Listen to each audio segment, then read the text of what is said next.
Now this, talking of Joe Biden, he apparently has been reflecting on his time as president as he prepares to make his exit. He reportedly regrets dropping his re-election bid.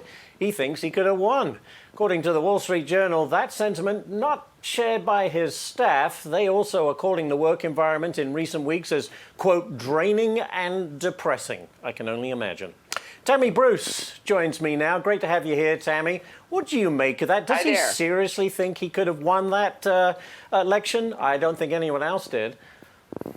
Well, that's been obviously part of his personal problem is a cognitive issue, the nature of his opinion about himself versus the reality of what's happening around him.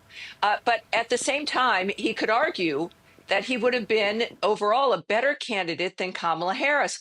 And he could be right, but he still would have lost. So he might look at it in that context because the problem for the Democrats is they never took Trump seriously. They underestimated him. They felt they had sole possession of the truth. And so when you think about running against Trump, their mistake was, the biggest mistake was not considering the nature of why he was in the position he was in, why his approval ratings always rose, what the American people were responding to, because they had begun a number of decades ago, I think, to just not think about us as active participants in this republic. And that has changed. So they're still looking inward narcissistically that everything was about what they did. In fact, it's about what we have wanted and what America deserves.